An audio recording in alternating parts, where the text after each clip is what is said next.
Hey guys, and welcome to another episode of Ireland Crimes and Mysteries. I want to thank you for joining me today, and if you're a returning listener, I want to say a big thank you for your continued support. If this is your first time listening to my podcast, welcome. It's great to have you on board. So without further ado, let's get started on today's story.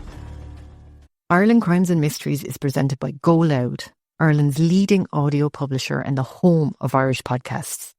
Find new episodes on the podcast first on the GoLoud app and on your favourite podcast platform.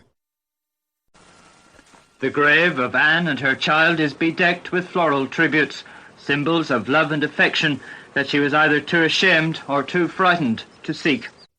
Ireland in the early 1980s looked familiar on the surface, but the way people lived and communicated was very different to what we know today. It was a quieter country in many ways, and a more private one. Families tended to deal with things behind closed doors. Schools focused on the basics. Conversations about relationships, sex or pregnancy simply didn't happen openly, especially not with teenagers. For most young people at the time, the information they needed just wasn't available. And even if it was, many would never have dreamed of asking for it. It wasn't unusual for girls to grow up without ever hearing clear explanations about how their own bodies worked or the signs of pregnancy. There were no posters in corridors, no booklets handed out, no lessons that broke things down plainly. And when you mix that lack of information with the natural worries, insecurities and fears that come with being a teenager, it created a real barrier to seeking help. Even if a young girl knew something wasn't right, she might not have had the words to explain it or the courage to ask. At home, parents did their best with the understanding they had, but the culture of the time made certain topics uncomfortable to approach. It wasn't that people didn't care. It was that they were shaped by a generation where these issues were seen as private matters, not to be spoken about. Many families felt pressure to keep difficulties within the four walls of the house and to try to manage things themselves. That was simply the norm. In schools, teachers rarely had any training in how to handle sensitive issues. Their job, as they saw it, was to focus on academics, discipline, and day-to-day school life. The emotional world of teenagers wasn't really explored, and it wasn't expected to be. Guidance counsellors, as we know them today, didn't really exist in most schools.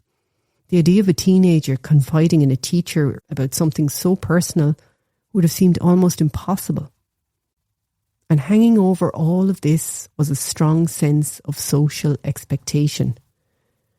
People cared deeply about what others thought of them. Reputations mattered, respectability mattered. If a young girl became pregnant, it was often viewed as something deeply shameful, not just for her, but for the entire family. The fear of being judged or talked about could be overwhelming. This wasn't unique to any one town or county. It was part of the fabric of Irish life at the time. Because of these pressures, teenage pregnancy was something many families felt they had no idea how to deal with. There were no clear supports, no youth services, no dedicated healthcare pathways, no sense of where to turn. And because there was so much silence around it, girls who found themselves pregnant often felt isolated, frightened and completely alone. Some didn't even fully understand what was happening to them. That was the Ireland of 1984, not intentionally harsh, but closed off. A place where important conversations simply weren't happening. A place where understanding was limited because nobody had the tools to communicate openly. A place where teenagers were expected to just be good without being given the information that could have helped them stay safe. When the events in Granard became known to the public in early February 1984, the shock was immediate. A 15-year-old girl giving birth alone was something people could hardly comprehend. It revealed how unprepared Ireland had been to support vulnerable teenagers at the time, and brought a private struggle into public view in a way the country hadn't experienced before. Anne Lovett was born on the 6th of April 1968 in Cove General Hospital on the south coast of County Cork. At that time, her parents, Dermot and Patricia Lovett, were living in Cove with their growing family. Anne would become the 7th of their eventual 9 children, 3 girls and 6 boys, and the busy home she grew up in shaped much of her early personality, lively, spirited, and always right in the middle of whatever was happening. Dermot Lovett was originally from Kilnalek in County Cavan, and after a number of years working away from home, he moved the family back there in 1972. In Kilnalek, he set up and ran a building firm, a trade he knew well. Life in the village offered stability, extended family nearby, and a strong sense of community. Patricia, who had been born in Dublin, was known locally as reserved, kind, and deeply religious. Those who knew her over the years often described her as a private woman who kept her household running quietly and faithfully, attending church regularly and taking pride in her family. In 1981, another major shift came when Dermot moved the family once more, this time to Granard, County Longford. He purchased a pub on the main street called the Copper Pot, and the entire family lived above the premises. Running a pub was a very different lifestyle to building work, and the venture struggled. The Copper Pot was rarely open, and Dermot found it difficult to adapt to the constant demands of public house life. He did occasionally return to what he knew best, carpentry work, to bring in some bit of money, but most of the time he was unemployed. For the children, though, Granard meant new friends, a bigger school, and a different rhythm of life. In 1984, Anne was still living at home with her parents and 2 younger siblings, Patricia 14 and Stephen 12. Her older brothers and older sister had already left home, with her sister working in Dublin at the time. Anne and her younger sister attended a large co-educational school at the end of the town's main street, within a short walk of both the pub and St. Mary's Church. Anne had completed her intercert the previous summer. Teachers and classmates remembered her fondly, a bright student who loved art, English and biology. She contributed to the school magazine Féach, the Irish word for look, and approached her schoolwork with a mixture of talent and independence. Her personality was what most people remembered first. Small in stature, only about 5'2", with dark brown hair she often wore in dozens of tiny plaits. Once she undid them, her hair would spring out of the curls. Her friends still described vividly decades later. Those who knew her best described Anne as pixie-faced, but strong. A girl with a bit of steel in her. She was bubbly, gregarious and full of fun. There was a tomboy streak there too, the kind that made her unafraid to speak up, try new things or stand her ground. Friends remembered her as the life and soul of any bit of crack that was going on. Always moving, always laughing, always in the middle of things. Like many teenagers in the early 80s, Anne and her friends gravitated towards small local hangouts. One of the places that they spent a lot of time in was a little grocery shop that doubled as a makeshift pool hall. It wasn't much. It was just a pool table and a handful of Space Invader machines squeezed into the back. But for young people of the time, it was somewhere to gather, chat, and to escape the watchful eye of adults for an hour or two. Anne was known for being open to anything new. One friend told the story years later of calling to Anne's house and ending up piercing her ears for her. That was typical of Anne, enthusiastic, brave, and trusting of people around her. She also adopted the oversized fashion of the decade, wearing big jackets, chunky jeans.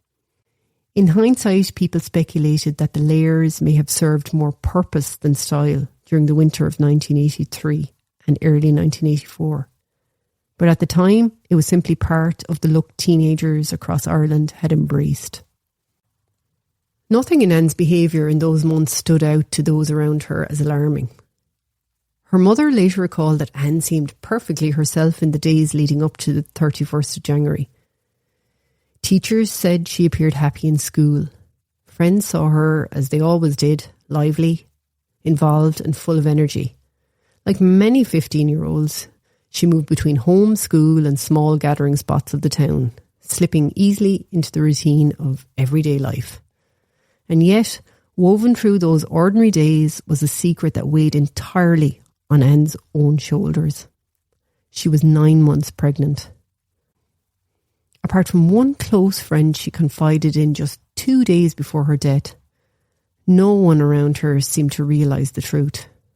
Not her classmates, not her teachers, not her parents, not even the family GP she had seen weeks earlier for an unrelated medical issue. As I said, this wasn't unusual in Ireland at the time. Teenage pregnancies could go unnoticed for a variety of reasons, from the lack of information to fear, to skillful concealment, to simply not knowing how to interpret the signs. It happened more often than people realised, and doctors at the inquest later confirmed that they had seen several cases where pregnancy was concealed right up to labour, even in houses where people shared rooms.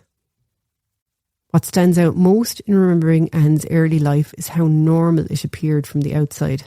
She was bright, funny, social, and loved her siblings and her friends. There was nothing to suggest that she was preparing to navigate something so enormous on her own. She was, in every sense, a typical Irish teenager of her time, full of potential, full of personality, and full of life. Anne carried the burden alone, right up to the final hours of her life.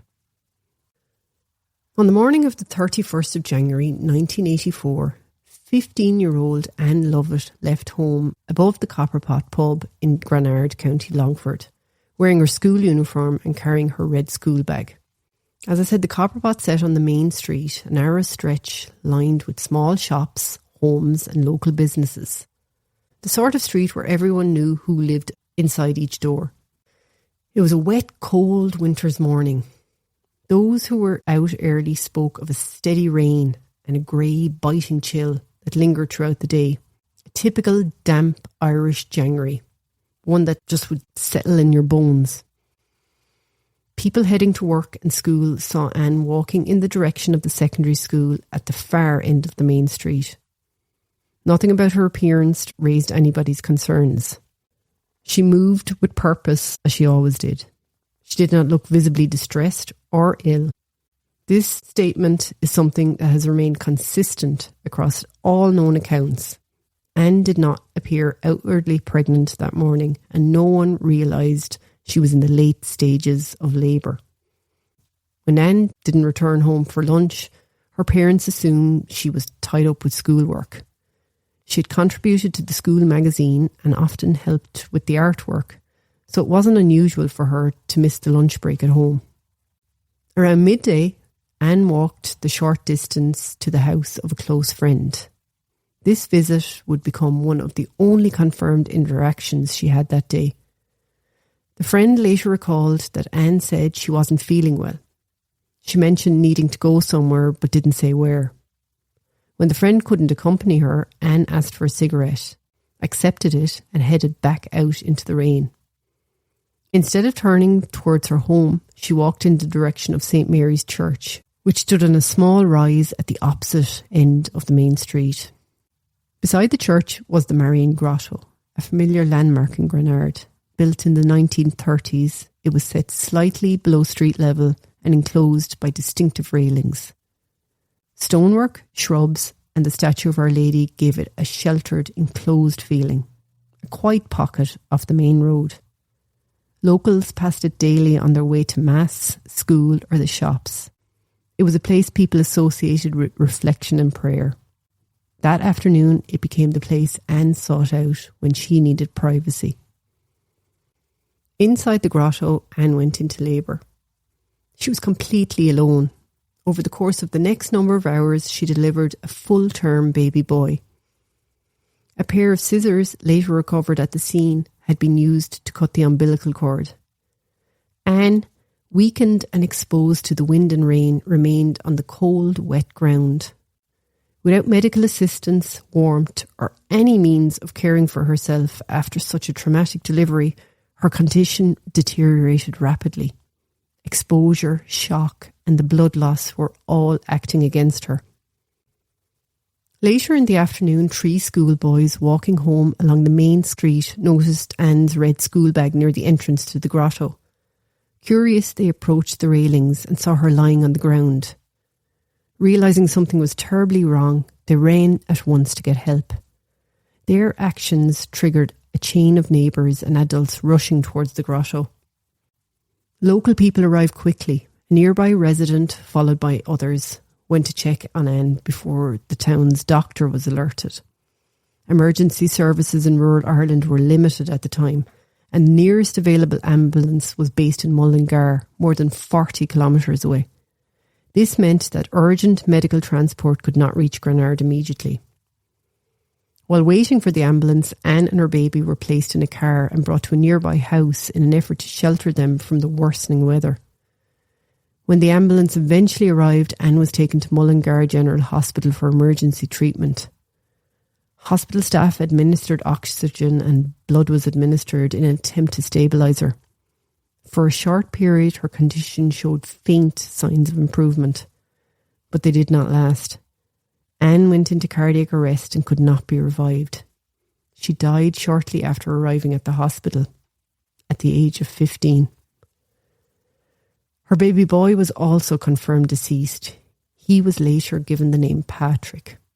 In the days and weeks that followed, the post-mortem and inquest established the medical causes of the tragedy.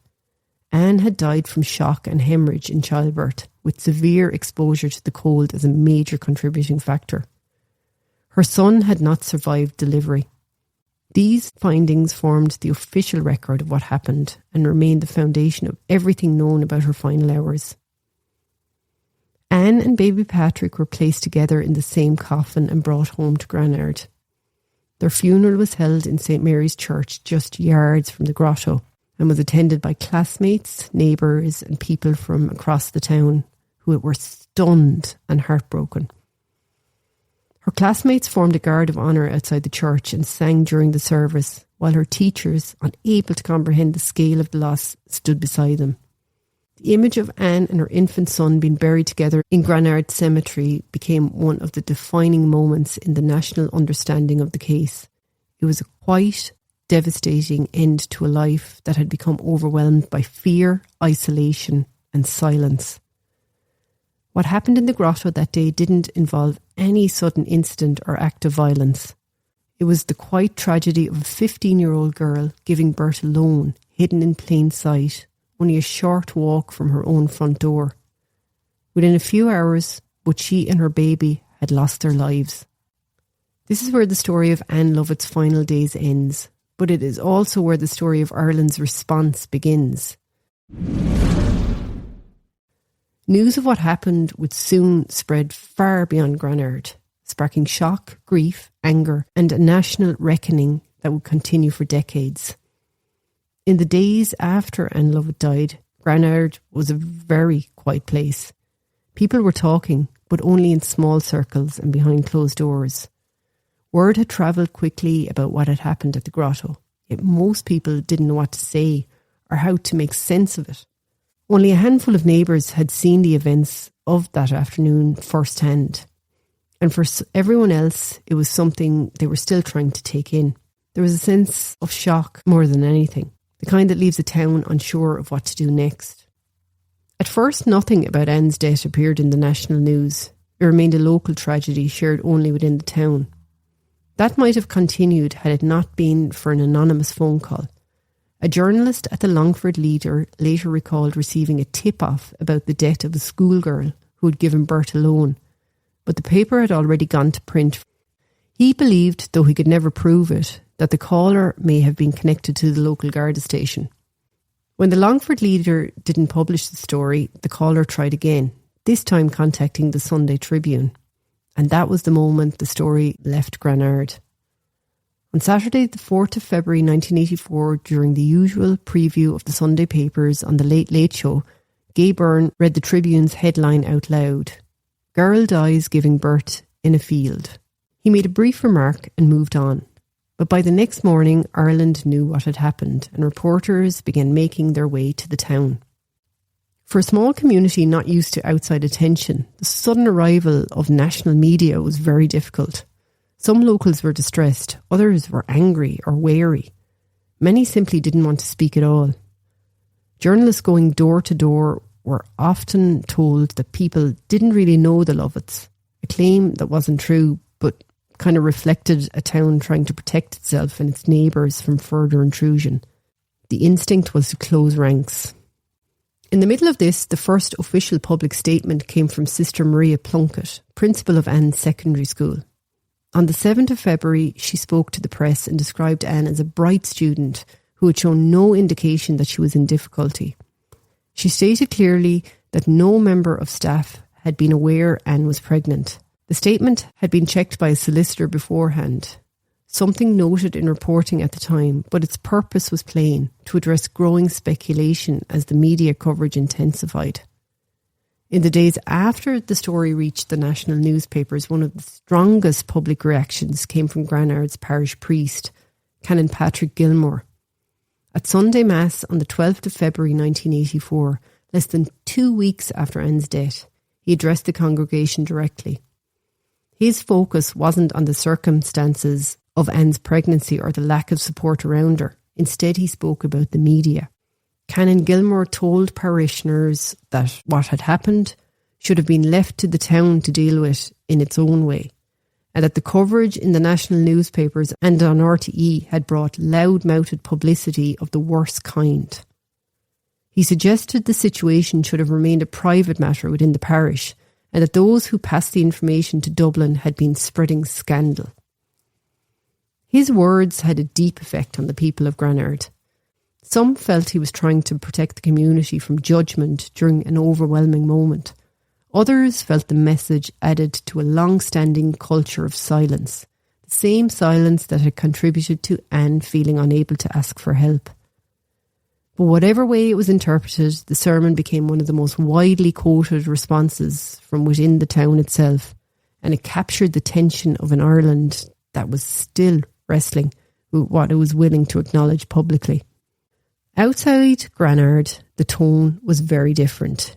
People across the country were horrified that a 15-year-old girl had gone through pregnancy alone, without medical care or support, and had died giving birth in the middle of her own town. Editorials appeared in newspapers questioning how this could happen. Teachers, community workers and youth organisations began raising concerns about the lack of sex education, the stigma surrounding teenage pregnancy and the silence that often surrounded anything related to reproductive health. One of the clearest indicators of the public response came through RTE radio. Within days, the Gay Byrne Show received hundreds of letters, mostly from women. They wrote about their own experiences of fear, secrecy and shame as young teenagers. In their own way, and they mean this, they thank Anne Lovett for giving them the courage to express what they kept secret. Her sacrifice was not in vain, is their point. Byrne dedicated an entire programme to reading these letters aloud, and for many listeners it was the first time such stories had been voiced openly on national radio. Some wrote about hiding pregnancies until they went into labour. Some wrote about being expelled from school. Others were sent away to mother and baby homes or to relatives they had never even met. Many wrote anonymously, but their stories echoed Anne's silence. And this is a letter from an anonymous woman in County Wexford. She says, I know how Anne felt as I have travelled down that same lonely road. At the age of 16, I found myself pregnant and still at school. I concealed my pregnancy until I was 8 months pregnant. My mother then discovered with great horror that her only daughter was one of those unmentionable people. How could I humiliate them this way? What would the neighbours think? My parents were very well-off business people. It was decided that I would go and look after my poor old sick great-aunt in Dublin. After 6 weeks, I gave birth to a baby boy and returned home immediately to pick up from before, as if nothing had ever happened. Never in the past 10 years since the birth of my baby have my parents ever talked about my pregnancy. They even talk about other girls who get into trouble as if I had never had a baby. Of course, my baby was adopted. There was never any question of anything else happening. I hide my secret with great hurt and guilt. I feel very depressed at times and wish I could reveal my long-kept secret to somebody. On several occasions, I've walked into my local GP's waiting room in the hope of talking to him, but always failed to wait and see him for fear of what he might think of me. The tropes in that are shame, humiliation, what do people think of us? the whole business of respectability, which is, I think, one of the major bugbears of Irish society. Those letters didn't answer the mystery surrounding Granard, but they made one thing brutally clear. Anne Lovett's story was not unique. What happened to her had been happening quietly all over Ireland for decades. Her death simply forced people for the first time to look at it. Nell McCafferty wrote one of the earliest and most widely read pieces about Anne's death. It appeared in Dublin magazine in February 1984. Her article didn't comment on Anne's private life. Instead, it focused on what was happening around her, the silence in the town, the shock that followed, and how unprepared people were for the attention that came. In the piece, McCafferty reported that while many outside Granard believed nobody had known about Anne's pregnancy, some locals privately said it had been talked about in the school and around the town. She also described how overwhelmed people in Granard felt once the national media arrived and how unsure they were about speaking to journalists or responding at all. Her article captured how people across Ireland reacted. It reflected the confusion, sadness and discomfort that many felt when they learned what had happened. It helped the public understand why Anne's death had struck such a deep chord and why so many began writing letters and sharing experiences they had never spoken about before. In less than 2 weeks, Anne Lovett's death had gone from a tragedy known only within Granard to a moment that forced the country to confront issues it had long kept shut down. In the second week of February 1984, the Midlands Health Board issued its own short statement about Anne's case. It confirmed that Anne had not been in contact with any of their social or public health services in the months before she died. They also noted that she had visited a local GP twice in November 1983, but that the consultations were for another medical matter and nothing in her examination at the time indicated a pregnancy. No specimens were taken and no signs were recorded that might have alerted the doctor to anything else. The board statement didn't offer answers, but it did underline a simple fact. There'd been no professional involvement because Anne hadn't presented to any service seeking help, and nothing in her brief medical visits had raised concerns. The inquest into the deaths of Anne Lovett and her baby son was held on the 21st of February 1984, exactly 3 weeks after the tragedy at the grotto.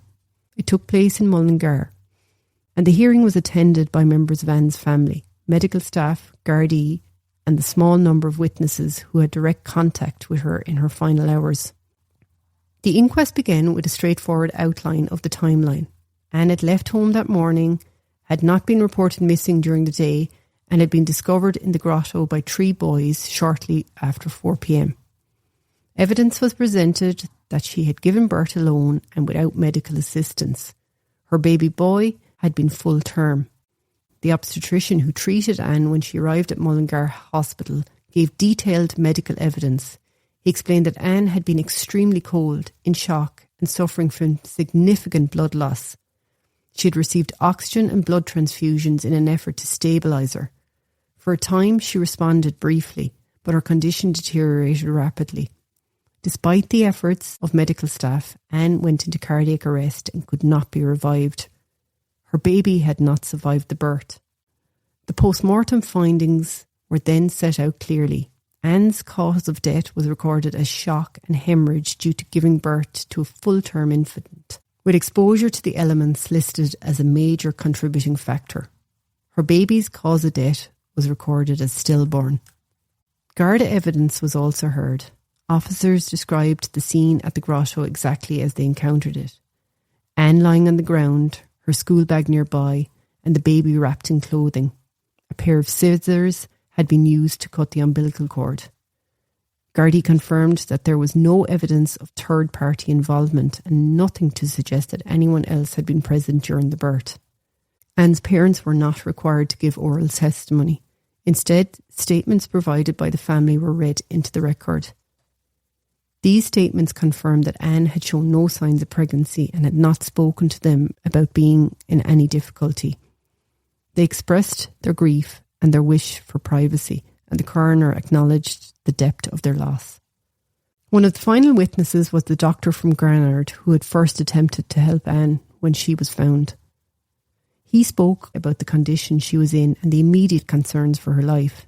His evidence reinforced what became one of the clearest conclusions of the day. By the time Anne was discovered, her situation was already critical. The inquest lasted only a few hours, but its findings carried enormous weight. The coroner emphasised that Anne had died from medical complications that could not have been managed without proper care. He made no criticism of any individual or institution. No blame was assigned. The emphasis was simply on recording as accurately as possible what had happened and how this young girl had come to die in such circumstances. For the Lovett family, the inquest marked an ending, not to their grief, but to the official process that had begun the day their daughter died. For the rest of the country, however, the inquest raised more questions than it answered. How could a 15-year-old carry a pregnancy to full term without detection? Why had she felt she had no one to turn to? And what did her death reveal about the system, attitudes that shaped Ireland at the time? Those questions would dominate the national conversation long after the coroner's findings were read into record. One of the most difficult questions facing both the public and the press at the time was the one nobody in Granard felt able to address. Who was the father of Anne's baby? It is a question that has never been answered and one that remains outside the scope of anything that can be proven. No man was ever named by Gardaí, no complaint was ever made, no criminal investigation into paternity ever took place. Anne's family did not know she was pregnant, her school did not know, and according to every official statement and the full record of the inquest, she never sought help from any professional service. What emerged only years later through verified interviews with journalists and people who had lived in Granard at the time was that some locals had suspected that Anne might be pregnant. A handful of teenagers later said they had heard talk among their peers. A shopkeeper recalled his daughter mentioning it to him. But none of this translated into any adult intervention. Among those who later gave a public account was a boy who had been close to Anne the year before. He did not wish to be identified in the public record, and he never claimed to know whether the baby was his. In his interview decades later, he described meeting Anne when they were both young teenagers. Their friendship had deepened and they had been physically intimate the previous year when they were seeing one another regularly. He said they never used contraception, something that was difficult for teenagers to access in Ireland at the time. He remembered Anne as a warm, sharp, funny and full of life person. He also recalled one night after her 15th birthday when she arrived at his door extremely upset, saying she had been beaten. He asked whether she had been sexually assaulted. She did not answer, only begged him not to tell anyone. From his perspective, that was the point at which she began to withdraw. He asked her directly several times if she was pregnant after hearing talk among young people, but Anne always said no. He told her he would stand by her if she ever was, but she never confided in him. According to his own words, he did not learn the truth until the national headlines were published after her death. In the interview, he spoke openly about the guilt and confusion he carried for years, not because he believed he had harmed her, but because he wished he had realised how frightened she must have been. He left Granard shortly after the tragedy and said that his life unravelled for a long time afterwards, shaped heavily by what had happened to Anne. His account does not answer the central question of paternity. It simply offers the only first-hand glimpse into the emotional world of a teenage girl who was carrying an unimaginable burden. For Anne's family, the weeks and months after her death were incredibly hard. Her younger sister, who had been 14, died by suicide less than 3 months later.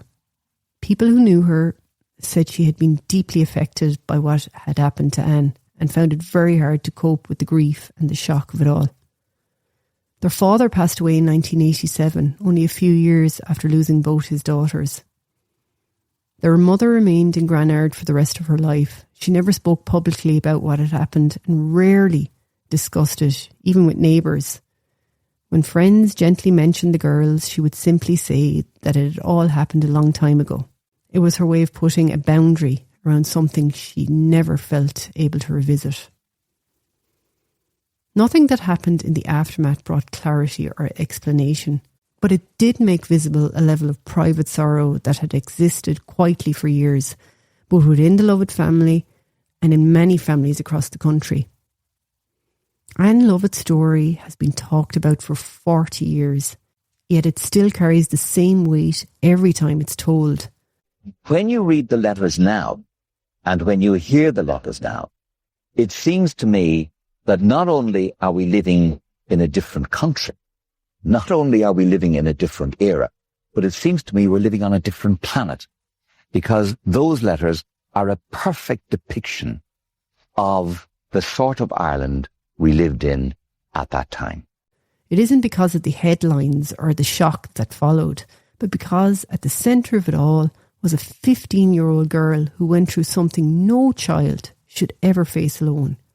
Her death and the death of her baby made people stop and look at parts of Irish life that had never been spoken about openly. It opened conversations that were long overdue and brought hidden experiences into light, not through debate but through the voices of the ordinary people who finally felt able to speak. Anne's life was short, and what she went through was heartbreaking. But the honesty that followed changed how this country understands the importance of support, communication and care. Remembering her is not about looking backwards. It is about acknowledging what was once impossible to say and recognising the young girl at the heart of it, who should never be forgotten.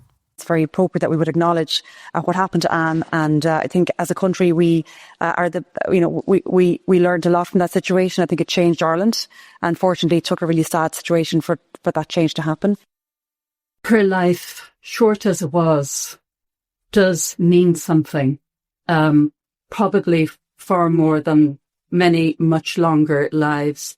And far more, really, than even those of us who were around at the time ever thought her life could eventually mean. Her legacy is immeasurable. So guys, that's it for today's episode of the Ireland Crimes and Mysteries podcast. Again, thanks for your listenership, and don't forget to subscribe to the show and hit that auto download so you never miss an episode. Until the next time, keep your eyes open and your mind curious. This podcast has been compiled from information gathered in the public sphere, like news articles, documentaries, and open source material that can be found on the web. Everything in this podcast is alleged unless a conviction has taken place.